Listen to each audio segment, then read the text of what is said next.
Ma famille m'a traité de déception au dîner. Tu n'arriveras jamais à rien. Je suis restée silencieuse, puis je suis partie.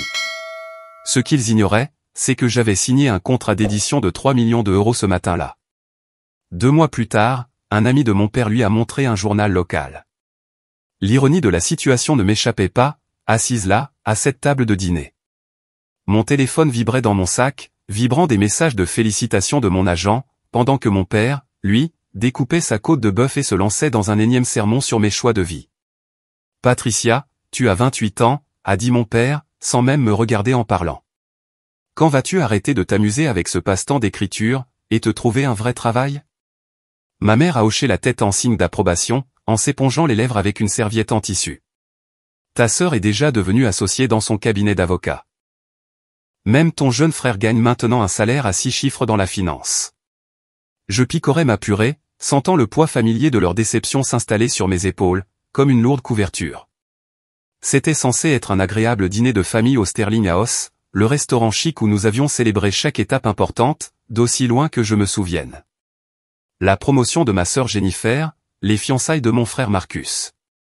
Jamais rien qui me concernait. Je m'en sors bien, ai-je réussi à dire doucement. Bien, mon père m'a enfin regardé, ses yeux vifs et pleins de jugement. Tu es serveuse dans un café, et tu vis dans un studio dans le pire quartier de la ville. Ce n'est pas bien, Patricia.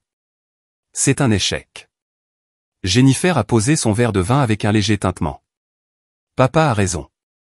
J'ai essayé de te trouver un poste d'assistante administrative dans mon cabinet l'année dernière, mais tu as refusé. Sais-tu à quel point c'était embarrassant pour moi? Je ne voulais pas travailler dans un cabinet d'avocat, ai-je dit. Je suis écrivaine. Marcus a ri. Il a vraiment ri, là, à table. Écrivaine, Patricia? Ça fait 3 ans que tu travailles sur le même livre. À un moment donné, il faut accepter que ça n'arrivera pas. Ma mère a tendu la main et m'a tapoté la mienne, dans un geste qu'elle pensait, j'en suis sûr, réconfortant. Ma chérie, nous nous inquiétons juste pour toi. Tu vieillis, et tu n'as rien à montrer pour toutes ces années. Pas de carrière, pas de mari, pas de stabilité. Nous voulons juste que tu sois réaliste, quant à tes limites.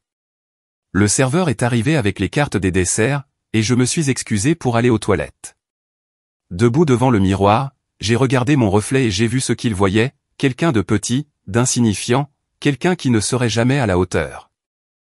Mon téléphone a de nouveau vibré. Un autre message de Rachel, mon agent littéraire, tu l'as dit à ta famille. C'est énorme. Je ne leur avais rien dit. Comment aurais-je pu? 12 heures plus tôt, j'étais assise dans une salle de conférence vitrée à Manhattan, et je signais un contrat pour 3 livres avec Blackwood Publishing, pour un montant de 3 millions d'euros.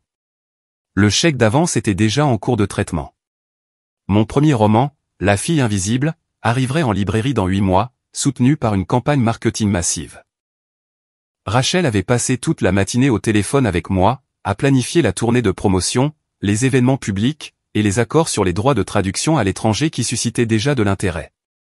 Mais assise à cette table, entourée par la cruauté désinvolte de ma famille, déguisée en inquiétude, j'avais ressenti ce vieil instinct familier de me faire toute petite, de m'excuser de prendre de la place. Ma mère rejetait mes rêves depuis que j'étais enfant. Mon père n'avait jamais lu une seule de mes nouvelles, pas même celle qui avait remporté un concours national d'écriture quand j'avais 16 ans. Jennifer avait un jour dit à ses amis, lors d'une fête, que j'étais en gros, au chômage, et Marcus m'avait présenté à ses collègues comme ma sœur, qui est serveuse. Je suis retourné à table et je me suis assise, sans commander de dessert. Donc, a poursuivi mon père, comme s'il n'y avait pas eu de pause dans la conversation, j'ai parlé à Gérald Morrison au club. Il a dit que son entreprise embauchait pour leur service de saisie de données. La paie n'est pas terrible, mais c'est un début. Tu pourrais gravir les échelons. Je ne veux pas faire de la saisie de données. Tu ne veux rien faire, a lancé Jennifer. C'est ça ton problème, Patricia. Tu te crois trop bien pour un vrai travail. Je travaille 40 heures par semaine au café. Ce n'est pas une carrière, a dit doucement ma mère. C'est juste exister. Nous voulons plus pour toi que simplement exister.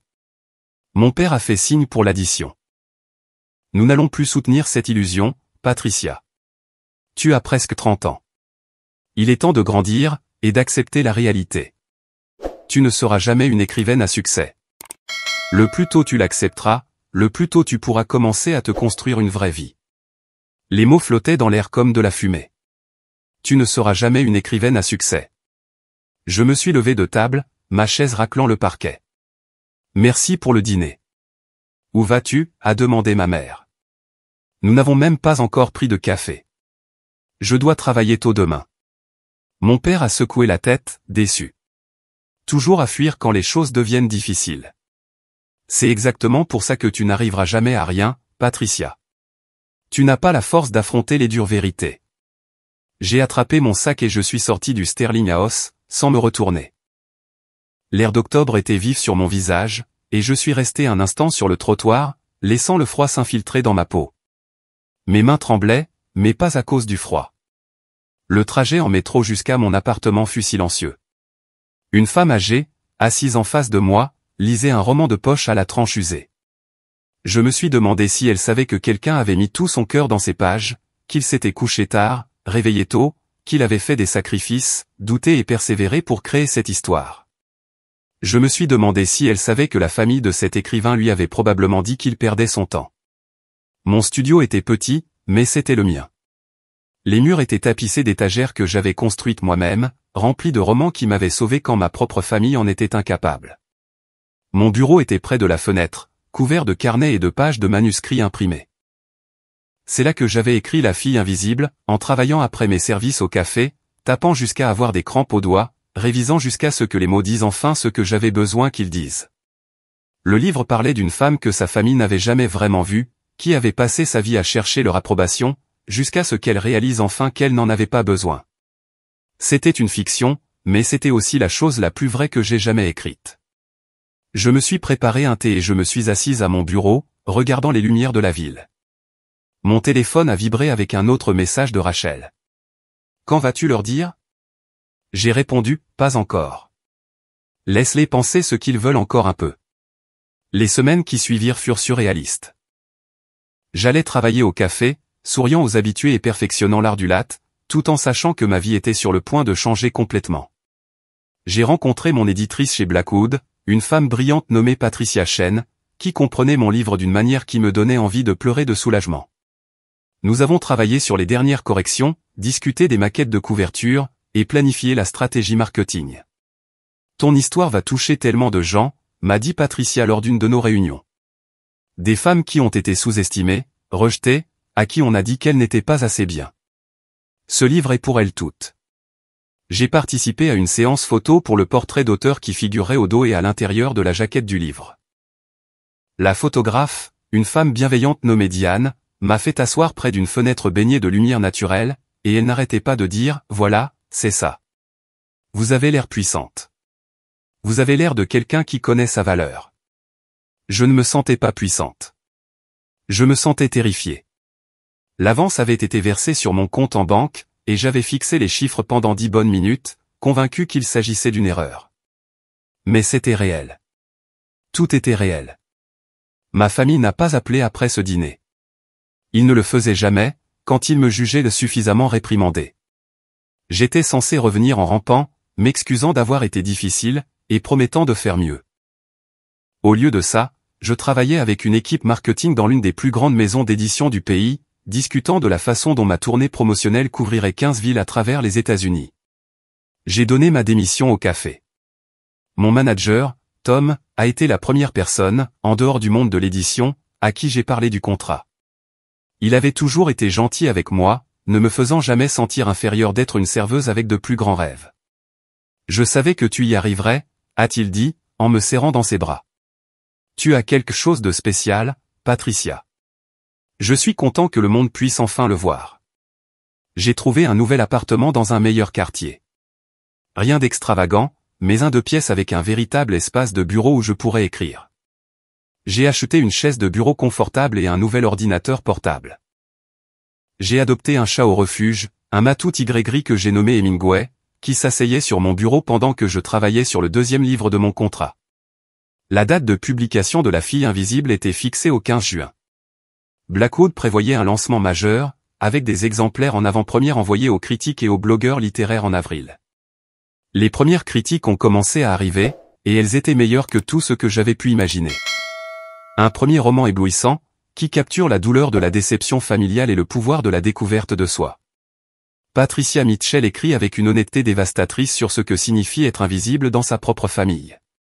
Une lecture indispensable pour tous ceux qui se sont un jour sentis insuffisants. Rachel m'appelait presque tous les jours avec des nouvelles. Les droits de traduction avaient été vendus dans 12 pays. Des clubs de lecture demandaient déjà des commandes en gros. Une société de production avait pris contact pour les droits cinématographiques. Ma vie se transformait si vite que j'avais du mal à le réaliser. J'ai pensé à appeler ma famille plusieurs fois. J'ai rédigé des textos à ma mère pour tout expliquer, mais je les ai toujours effacés avant de les envoyer. Ils avaient clairement exprimé leur opinion sur moi. Ils m'avaient regardé à travers cette table et m'avaient dit que je n'arriverais jamais à rien. Ils avaient balayé mes rêves avec la cruauté désinvolte de gens qui n'avaient jamais cru en moi. Alors, j'ai attendu. En mai, un mois avant la publication, mon éditeur a organisé une soirée de lancement dans une prestigieuse librairie de Manhattan. La liste des invités comprenait des critiques littéraires, des agents, des éditeurs et des médias locaux. Ce serait ma première apparition publique en tant qu'autrice publiée, et j'étais à la fois terrifié et exalté. Les exemplaires de La fille invisible sont arrivés à mon appartement, dans un carton que j'ai failli ne pas oser ouvrir. Quand je l'ai finalement fait, sortant le premier exemplaire et passant mes doigts sur le titre en relief de la couverture, je me suis mis à pleurer. Pas des larmes de tristesse, mais celles qui viennent d'un profond sentiment de justification, de soulagement et de joie pure. Le livre était magnifique. La couverture représentait la silhouette d'une femme devant une fenêtre, partiellement estompée, comme si elle disparaissait ou, peut-être, devenait enfin nette. Mon nom y était imprimé en lettres élégantes, Patricia Mitchell. Ma biographie d'autrice, au dos, mentionnait mes années de travail dans la restauration tout en écrivant, présentant cela comme de la détermination plutôt que comme un échec. J'ai pris une photo du livre et l'ai envoyée à Rachel avec un simple message, c'est réel. Elle a répondu immédiatement, c'est toi qui as fait ça. C'est toi qui as rendu ça possible. Je suis si fier de toi. La soirée de lancement était prévue un vendredi soir. J'ai acheté une nouvelle robe, je me suis fait coiffer par un professionnel, et j'ai répété ma lecture encore et encore, jusqu'à ce que les mots me semblent naturels. Rachel me présenterait, puis je lirais le premier chapitre du livre avant de répondre aux questions du public. Je n'avais toujours rien dit à ma famille. Les invitations au lancement avaient été envoyées aux professionnels du secteur, pas à eux. Ils n'avaient aucune idée que leur décevante fille était sur le point d'entrer dans une vie complètement différente. 2 semaines avant le lancement, Howard, un ami de mon père, est passé chez eux. Howard était un agent immobilier qui connaissait mon père depuis 20 ans, un de ces hommes présents à chaque barbecue et fête de fin d'année, toujours avec une histoire sur une transaction immobilière ou les tendances du marché. Ma mère m'a raconté plus tard ce qui s'était passé, bien qu'à l'époque, je n'ai eu aucune idée de cette conversation. Howard avait été en ville pour des visites et s'était arrêté dans une librairie pour tuer le temps entre 2 rendez-vous. Là, dans la vitrine, il a vu une affiche annonçant un prochain événement littéraire. La romancière débutante Patricia Mitchell lira des extraits de son livre, La fille invisible, annonçait l'affiche, avec la date et l'heure de mon lancement. L'affiche incluait ma photo d'autrice, celle de la séance professionnelle où j'avais l'air confiante et accomplie. Howard est resté sur le trottoir à regarder cette affiche, puis a sorti son téléphone et a pris une photo. Il a conduit directement chez mes parents. Robert, a-t-il dit quand mon père a ouvert la porte, ta fille Patricia est écrivaine? L'expression de mon père s'était apparemment glacée. Elle pense l'être. Pourquoi? Howard lui a montré la photo sur son téléphone. Parce qu'elle sort un livre, et la librairie du centre-ville en fait tout un plat. Mon père a pris le téléphone, fixant l'image. Ma mère est arrivée dans le couloir, demandant ce qui se passait. Jennifer était là aussi, en visite pour le week-end avec son mari. Ce doit être une erreur, a dit ma mère en regardant la photo. Patricia nous aurait dit si elle avait fait publier un livre. Howard a haussé les épaules. C'est bien sa photo. La même Patricia, n'est-ce pas? Ta plus jeune fille. Marcus est arrivé peu après, convoqué par un texto groupé de Jennifer. Ils se sont tous les 4 tenus dans le salon de mes parents, se passant le téléphone d'Howard, regardant l'affiche de mon lancement. Comment est-ce possible? A demandé Jennifer. Elle était serveuse dans un café. Elle a dû s'auto-publier, a dit Marcus avec dédain. N'importe qui peut faire ça maintenant. Ça ne veut rien dire. Mais mon père était déjà sur son ordinateur, consultant le site web de la librairie. Il a trouvé l'annonce de l'événement, a cliqué sur le lien vers la page du livre sur le site de l'éditeur. C'était là, mon livre, avec mon nom, publié par Blackwood Publishing. Blackwood est un grand éditeur, a dit lentement mon père. Ce n'est pas de l'auto-édition. Ma mère s'est assise sur le canapé, la main sur la bouche. Elle ne nous l'a pas dit. Pourquoi l'aurait-elle fait, a dit Jennifer, avec une pointe d'amertume dans la voix. Après la façon dont on lui a parlé au dîner. On essayait de l'aider, a sèchement répliqué mon père. On essayait de lui faire affronter la réalité. Apparemment, c'est ce qu'elle a fait, a marmonné Marcus, toujours en regardant le site. Sauf que cette réalité n'était pas celle à laquelle on s'attendait. Howard s'est excusé, clairement mal à l'aise face à la tension familiale. Après son départ, mes parents, Jennifer et Marcus sont restés assis en silence, digérant ce qu'ils venaient de découvrir. Mon père a été le premier à prendre son téléphone pour m'appeler. Il est tombé sur ma messagerie. Il a réessayé. Messagerie. Il a envoyé un texto, Patricia, il faut qu'on parle. C'est important.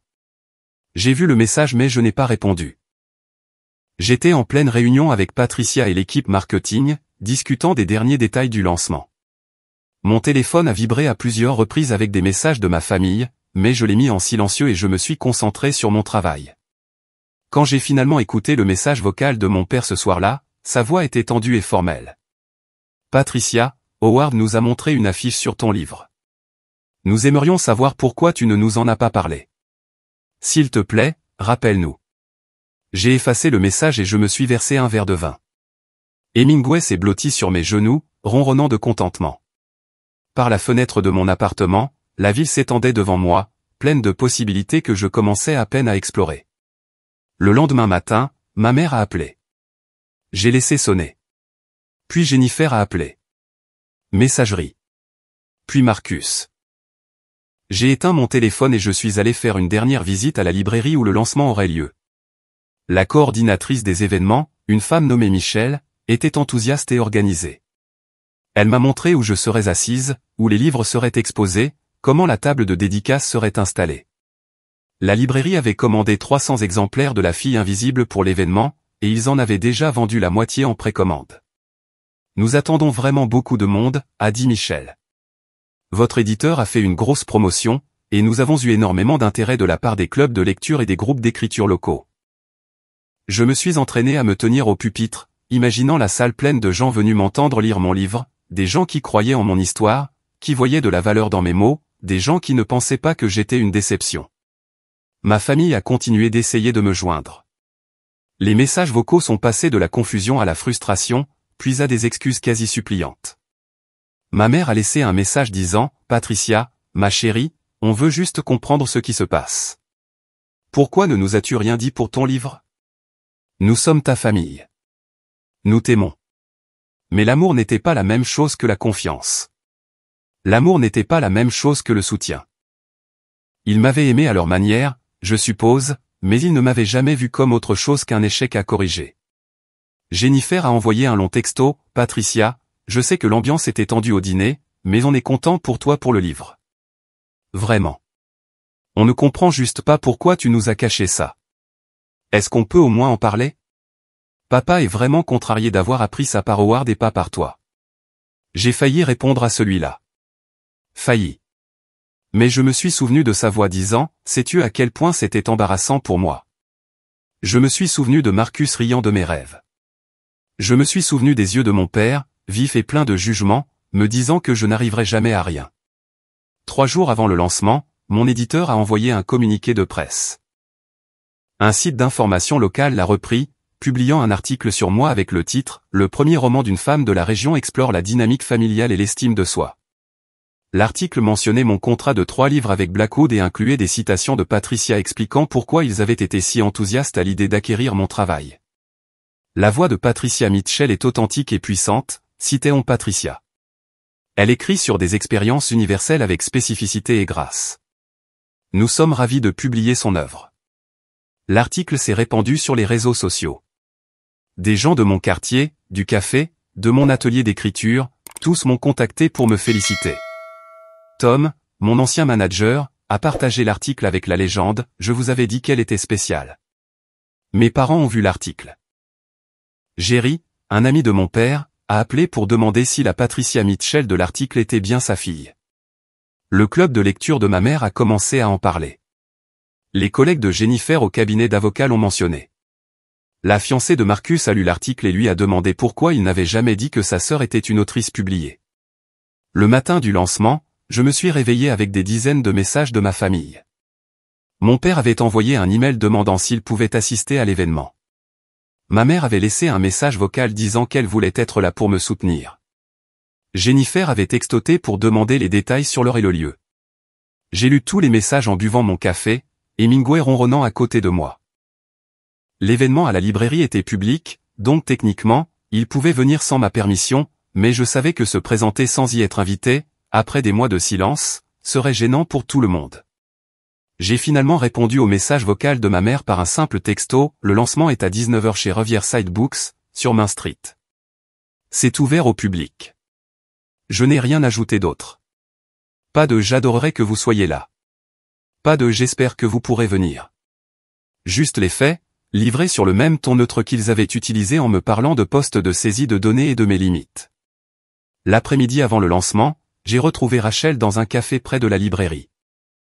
Elle avait pris l'avion de Boston spécialement pour cet événement, et voir son visage familier m'a aidé à calmer les nerfs qui s'étaient accumulés toute la semaine. « Comment te sens-tu » a-t-elle demandé, en étudiant mon visage avec cette attention particulière qu'elle m'avait toujours accordée, même avant que je ne lui rapporte de l'argent. Terrifié, excité, vengé. Rachel a souri. Venger, c'est bien. Tu as mérité ce sentiment. Ta famille est au courant, maintenant ? Ils ont vu une affiche et ont compris. Est-ce qu'ils viennent ce soir ? Peut-être. Je leur ai dit qu'ils pouvaient, mais je ne sais pas s'ils le feront. Rachel a tendu la main par-dessus la table et m'a serré la mienne. Quoi qu'il arrive ce soir, souviens-toi que c'est toi qui as fait ça. Tu as écrit un livre magnifique. Tu as persévéré malgré les refus, le doute et les gens qui ne croyaient pas en toi. C'est ton moment, Patricia. Ne laisse personne te le gâcher. À 18h30, j'étais à la librairie, retouchant mon maquillage dans les toilettes et essayant de calmer ma respiration. Michel m'a fait un sourire rassurant et m'a dit que tout était parfaitement en place. À travers la porte des toilettes, j'entendais le murmure des gens qui arrivaient, remplissant les chaises disposées en rangées nettes face au pupitre. À 18h45, j'ai jeté un coup d'œil depuis l'arrière-salle et j'ai vu la librairie bondée. Toutes les chaises étaient occupées, et des gens se tenaient le long des murs. J'ai reconnu quelques visages de mon atelier d'écriture, des amis du quartier, des habitués du café. Tom était là, assis au 3e rang avec un immense sourire.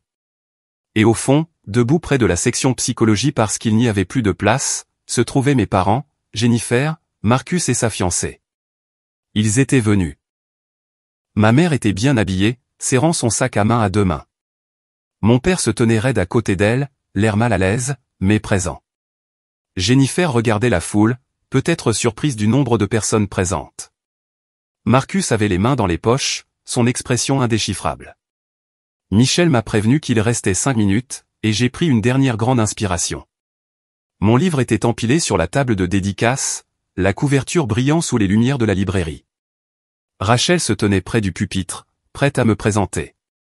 À 19h précise, Michel a souhaité la bienvenue à tout le monde, puis a passé le micro à Rachel, qui a fait une magnifique introduction sur mon travail, mon dévouement et la puissance de la fille invisible.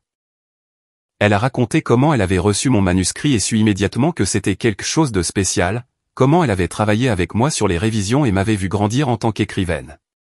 Patricia Mitchell est le genre d'écrivaine dont nous avons besoin, a dit Rachel, quelqu'un qui dit des vérités qui dérangent avec compassion, qui crée des personnages qui semblent réels parce qu'ils viennent d'une profonde compréhension.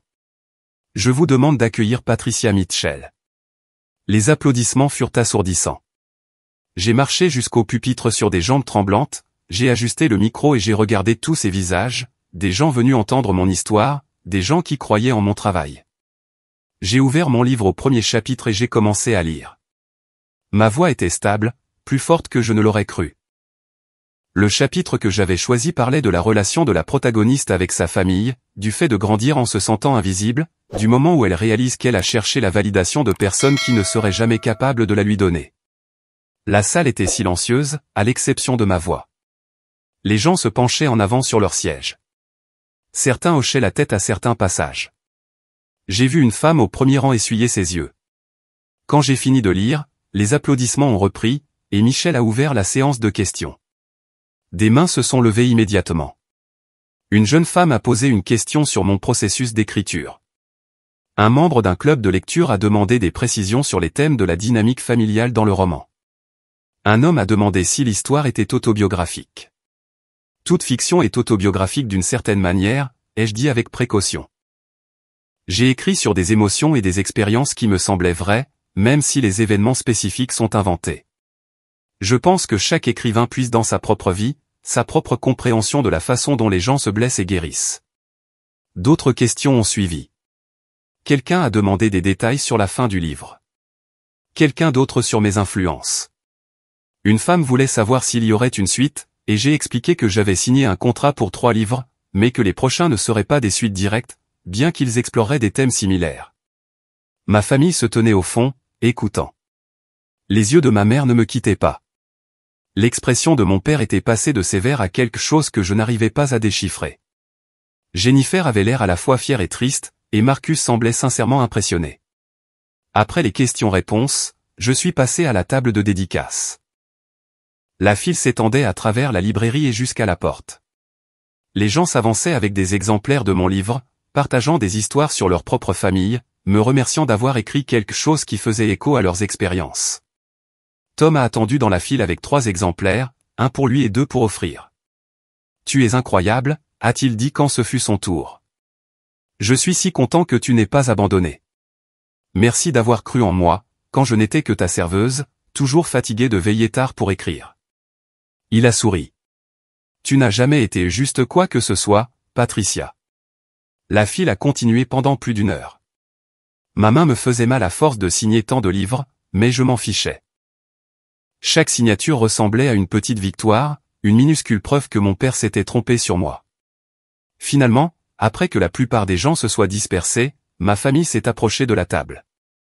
Ils avaient attendu, laissant tout le monde passer en premier, et maintenant, ils se tenaient devant moi, avec des expressions incertaines. Ma mère a parlé la première. « Patricia, ma chérie, c'était magnifique. Ta lecture était magnifique. Merci. On n'avait aucune idée, a dit Jennifer, de tout ça.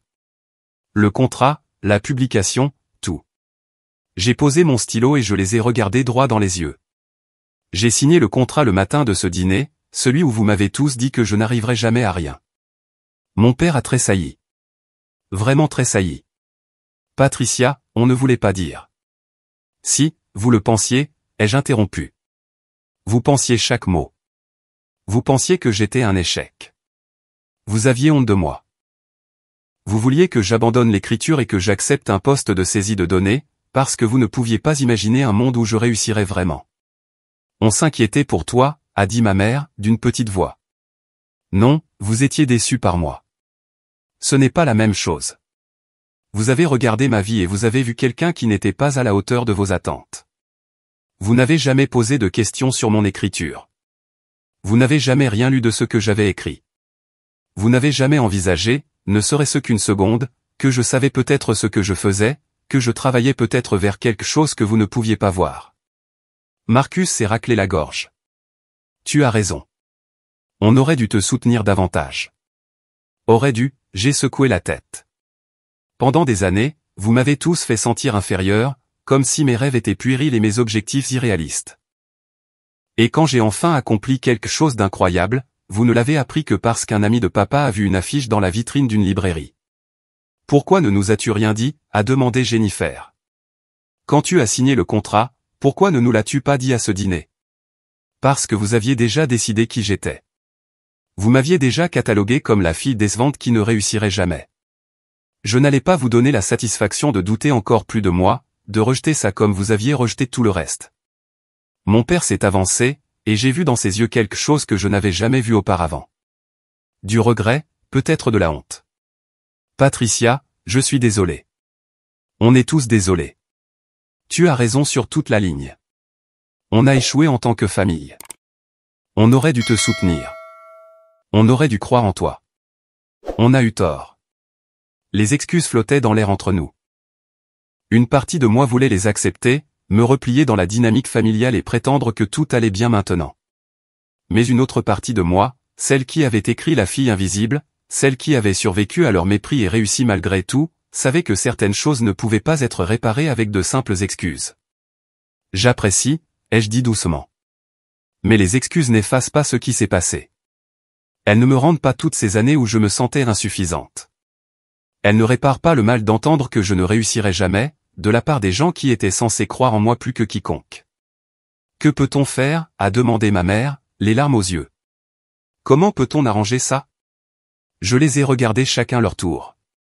Mon père, qui avait toujours été si sûr de tout. Ma mère, qui voulait que je sois quelqu'un que je n'étais pas Jennifer, qui avait eu honte de mes choix. Marcus, qui avait ri de mes rêves. Vous pouvez lire mon livre, ai-je dit finalement. Le lire vraiment. Et peut-être que si vous le faites, vous comprendrez pourquoi je ne pouvais rien vous dire de tout ça. Pourquoi j'avais besoin de le faire seul, sans votre approbation ni votre validation. On le fera, a promis Jennifer. J'ai déjà acheté un exemplaire. Je vais le lire ce week-end. On est fier de toi, a dit mon père, et sa voix s'est légèrement brisée. Je sais qu'on n'a aucun droit de l'être, après tout ce qu'on a dit, mais on l'est. Tu nous as tous prouvé qu'on avait tort, et je suis content que tu l'aies fait. J'ai hoché lentement la tête. Je n'ai pas fait ça pour vous prouver que vous aviez tort. Je l'ai fait parce que j'avais une histoire à raconter. Parce que je devais l'écrire. Votre opinion, bonne ou mauvaise, ne changeait rien à ce que je devais faire. Peut-on recommencer, a demandé ma mère. Peut-on essayer d'avoir une meilleure relation? Une où l'on te soutient vraiment. Peut-être, ai-je dit honnêtement. Mais ça va prendre du temps. Vous ne pouvez pas débarquer au lancement de mon livre et vous attendre à ce que tout aille bien. Vous m'avez profondément blessé pendant longtemps. Ça ne guérit pas du jour au lendemain. On comprend, a dit Marcus. On te laissera de l'espace, mais sache qu'on sera là quand tu seras prête. Et on est vraiment fiers de toi, Patricia. C'est incroyable. Ils ont acheté des exemplaires de mon livre, et je les ai dédicacés avec de simples inscriptions, pour maman et papa, pour Jennifer, pour Marcus. Pas de messages supplémentaires, pas de déclaration d'amour ou de pardon, juste leur nom et ma signature. Après leur départ, Rachel est venue et a passé son bras autour de mes épaules. Comment te sens-tu? Honnêtement? Je ne sais pas. Ils se sont excusés. Mais ça me semble bien peu, et bien tard. Tu n'es pas obligé de leur pardonner juste parce qu'ils sont venus, a dit doucement Rachel. C'est à toi de décider quel genre de relation tu veux avec eux à l'avenir. Je sais. C'est juste que j'ai passé tellement d'années à vouloir leur approbation, et maintenant que mon livre a du succès, maintenant que j'ai fait mes preuves, soudain, ils sont fiers de moi. Ça me semble conditionnel. Ça l'est probablement, du moins en partie. Mais ça en dit plus sur eux que sur toi. C'est toi qui as fait ça, Patricia. Tu as écrit un livre brillant. Tu as persévéré malgré les refus, le doute et une famille qui ne croyait pas en toi. C'est entièrement ton accomplissement, peu importe ce qu'ils en pensent ou ressentent. Le personnel de la librairie a commencé à ranger, et j'ai aidé à plier les chaises et à réorganiser les présentoirs. Michel m'a remercié chaleureusement, disant que c'était l'un de leurs événements d'auteur les plus réussis depuis des années. La librairie avait vendu les 300 exemplaires qu'elle avait commandés, et avait pris des précommandes pour d'autres. En rentrant à mon appartement ce soir-là, la ville me semblait différente, plus légère, comme si je m'étais débarrassé d'un poids que je portais depuis des années. Mon téléphone vibrait de félicitations de personnes qui avaient assisté au lancement, d'amis qui avaient vu les photos en ligne, de lecteurs qui avaient déjà fini le livre et voulaient me dire à quel point il comptait pour eux. Les excuses de ma famille pesaient sur mon cœur comme une pierre. Je voulais leur pardonner. Une partie de moi désirait encore leur approbation, même après tout. Mais je savais aussi que le pardon devait venir selon mes termes, à mon rythme, s'il venait un jour. Le lendemain matin, je me suis réveillé en découvrant que La fille invisible était numéro 1 sur plusieurs listes de best-sellers. Mon éditeur parlait déjà d'une deuxième impression. Les demandes d'interview affluaient. Ma vie changeait d'une manière que je commençais à peine à mesurer. Ma mère a appelé, et cette fois, j'ai répondu. Patricia, je viens de finir ton livre. C'était rapide. Je ne pouvais pas le lâcher. Sa voix était chargée d'émotion. C'est comme ça que tu te sentais en grandissant? C'est comme ça qu'on te faisait sentir? Je me suis assise sur mon canapé, et Hemingway sautant sur mes genoux. Oui. Je suis tellement désolé. Je n'avais aucune idée. On pensait t'aider. On pensait te guider vers une vie plus stable. On n'a jamais réalisé qu'on te rendait invisible. C'est le problème avec le fait d'être invisible, ai-je dit doucement. Les gens qui vous font disparaître réalisent rarement qu'ils le font.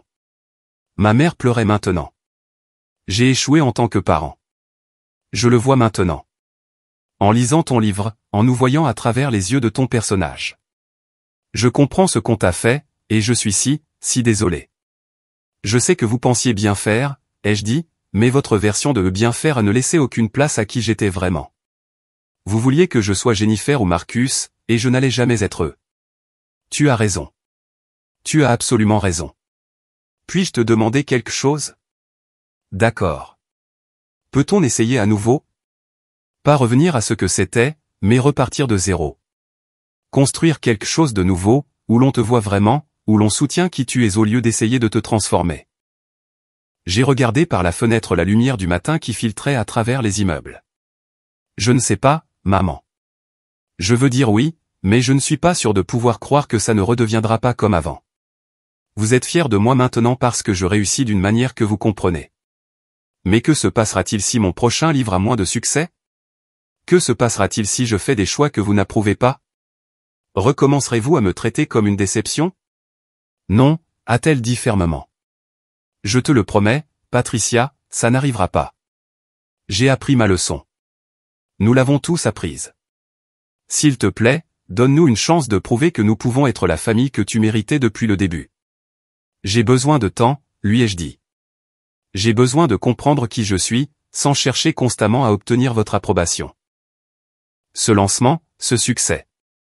Ça ne peut pas être une question de finalement être à la hauteur de vos standards. Ça doit être à propos de moi, qui ai accompli quelque chose pour lequel j'ai travaillé dur, quelque chose qui compte pour moi. Je comprends. Prends tout le temps dont tu as besoin. On sera là quand tu seras prête. Après avoir raccroché, je suis resté assise en silence pendant un long moment. Le succès de mon livre était une revanche, mais c'était aussi compliqué. J'avais voulu prouver à ma famille qu'elle avait tort, et je l'avais fait. Mais ce faisant, j'avais aussi réalisé que leur opinion de moi, bonne ou mauvaise, ne définissait pas ma valeur. J'avais écrit un livre qui touchait les gens parce qu'il était fidèle à mon expérience, pas parce que j'essayais d'impressionner qui que ce soit. Au cours des semaines suivantes, mon livre a grimpé dans les listes de best-sellers. Les critiques étaient extrêmement positives. Des lecteurs m'ont contacté via les réseaux sociaux pour partager leurs propres histoires de se sentir invisibles dans leur famille. Le livre a déclenché des conversations sur les attentes parentales et la pression de poursuivre un succès conventionnel. Une société de production a fait une offre pour les droits cinématographiques. Des éditions étrangères ont commencé à paraître. Des clubs de lecture du monde entier lisaient La fille invisible et discutaient de ces thèmes. J'ai donné des interviews pour des podcasts et des magazines, en prenant toujours soin de parler honnêtement de mon expérience sans diaboliser complètement ma famille. Il partait d'une bonne intention, ai-je dit dans une interview. Mais les bonnes intentions ne mènent pas toujours à des relations saines. Parfois, les gens qui nous aiment le plus peuvent nous blesser profondément, non par méchanceté, mais à cause de leur propre vision limitée de ce que nos vies devraient être. Ma famille a lu cette interview. Mon père m'a envoyé un texto disant simplement « Tu es plus généreuse que nous ne le méritons ». Lentement, prudemment, nous avons commencé à reconstruire notre relation. Pas l'ancienne, mais quelque chose de nouveau et de plus honnête. Ils posaient des questions sur mon processus d'écriture et écoutaient vraiment mes réponses. Ils ont assisté à une lecture que j'ai faite dans leur ville, s'asseyant au premier rang cette fois, au lieu de se cacher au fond. Ils me présentaient à leurs amis comme notre fille, l'autrice à succès. Et même si une partie de moi grimaçait de les voir tirer fierté de quelque chose qu'ils avaient autrefois rejeté, je voyais aussi leur effort sincère pour changer. Jennifer et moi nous sommes vus pour un café, juste nous deux. Je suis désolé d'avoir été si snob à propos de ton écriture, a-t-elle dit. Je pense que j'étais jalouse, en fait. Tu as eu le courage de poursuivre ce que tu voulais vraiment, alors que moi, j'ai juste fait ce qu'on attendait de moi. Mais tu es maître avocate, n'est-ce pas? Oui. Mais je me demande parfois ce que j'aurais choisi si je n'avais pas été si obsédé par le fait de rendre papa et maman fiers. Lire ton livre m'a fait réfléchir à toutes les façons dont j'essaie d'être parfaite selon leurs standards, au lieu de chercher ce que je voulais vraiment. Marcus a appelé pour me dire que la lecture de mon livre l'avait fait reconsidérer la façon dont il parlait à sa propre fille de ses passions. Elle veut être danseuse, a-t-il dit. Et j'étais sur le point de lui faire le même discours que papa t'a fait sur les carrières pratiques. Mais après avoir lu ton livre, j'ai réalisé que j'étais sur le point de devenir exactement le parent que j'ai lu dans ces pages. Alors, à la place, je l'ai inscrite à des cours de danse et je lui ai dit que je la soutiendrais, quel que soit le chemin qu'elle choisirait. Ces petits moments de croissance et de compréhension ont aidé à apaiser la douleur, bien qu'elle n'ait jamais complètement disparu. J'avais appris que certaines blessures laissent des cicatrices, et que ce n'était pas grave. Les cicatrices me rappelaient le chemin que j'avais parcouru, ce que j'avais survécu et surmonté. Mon deuxième livre est sorti 1 an plus tard, avec un succès encore plus grand. Mon troisième livre a consolidé ma place en tant qu'autrice dont le travail résonne auprès des lecteurs en quête d'histoires authentiques sur la famille, l'identité et l'estime de soi. À chaque livre, je me sentais plus sûr de ma propre voix, moins préoccupé par la validation externe. Ma famille est venue à chaque lancement, chaque lecture, chaque cérémonie de remise de prix. Ils avaient appris à me soutenir, à être présents, à croire en moi. Ce n'était pas parfait. De vieux schémas refaisaient parfois surface. De vieilles blessures piquaient parfois. Mais c'était mieux, honnête, réel. 5 ans après le lancement de ce premier livre, j'ai été invité à prendre la parole à une conférence d'écrivains. Une jeune femme s'est approchée de moi après mon intervention, serrant un exemplaire corné de La fille invisible. « Votre livre m'a sauvé », a-t-elle dit doucement. Ma famille me disait les mêmes choses que la vôtre vous disait, que je n'y arriverais jamais, que je devrais abandonner l'écriture. Mais lire votre histoire m'a donné le courage de continuer. Je viens de vendre mon premier roman. Je l'ai prise dans mes bras, sentant les larmes me monter aux yeux. C'est incroyable. Félicitations. Avez-vous déjà pardonné à votre famille, a-t-elle demandé. De ne pas avoir cru en vous? J'ai réfléchi attentivement à la question. Je leur ai pardonné d'être humain, de faire des erreurs, d'avoir une vision limitée. Mais j'ai aussi appris que le pardon ne signifie pas l'oubli. Et ça ne veut pas dire que tout redevient comme avant. Nous avons une relation différente maintenant, une relation basée sur l'honnêteté plutôt que sur des attentes non satisfaites. C'est mieux ainsi. Elle a hoché la tête, avec une lueur de compréhension dans les yeux. Merci d'avoir écrit ce livre, d'avoir dit la vérité sur ce que ça fait d'être rejeté par les gens qui devraient vous soutenir le plus. Je me suis senti moins seul. C'est pour ça que je l'ai écrit, ai-je dit. Pour dire aux gens comme nous que nous ne sommes pas seuls, que nos rêves comptent, que nous n'avons besoin de la permission de personne pour poursuivre ce qui met le feu à notre âme. Ce soir-là, allongé dans mon lit dans mon appartement confortable, avec Hemingway ronronnant à côté de moi, j'ai repensé à ce dîner au Sterling House, des années auparavant. Les mots de mon père résonnaient dans ma mémoire, « Tu n'arriveras jamais à rien, Patricia. Tu n'as pas la force d'affronter les dures vérités. » Il s'était trompé sur tant de choses. Mais il avait eu raison sur un point. J'avais affronté de dures vérités. La vérité que l'amour de ma famille était conditionnel. La vérité que j'avais passé des années à chercher l'approbation de personnes incapables de la donner. La vérité que je devais me choisir, moi, mes rêves, ma voix, même si cela signifiait être seul. Et en affrontant ces vérités, j'avais trouvé ma force. Pas le genre de force qui vient en plaisant aux autres ou en répondant à leurs attentes, mais le genre qui vient du fait de connaître sa propre valeur, indépendamment de toute validation externe. Mon téléphone a vibré avec un texto de ma mère. Je viens de finir de lire ton nouveau manuscrit. C'est ton meilleur travail à ce jour. Je suis si fier de l'écrivaine que tu es devenue, mais plus encore, je suis fier de la femme que tu as toujours été. Je t'aime. J'ai souri, en répondant un simple « je t'aime aussi ». Ce n'était pas la relation dont je rêvais enfant, désespéré d'obtenir l'approbation de mes parents, mais c'était réel, c'était honnête et c'était suffisant, parce que j'avais appris que l'approbation la plus importante dont j'avais besoin était la mienne. Et je me l'étais donnée, au moment où j'avais décidé que mes rêves valaient la peine d'être poursuivis, peu importe qui y croyait. C'était ça, la vraie histoire. Pas la revanche de prouver à tout le monde qu'ils avaient tort, mais la libération de ne plus avoir besoin de prouver quoi que ce soit.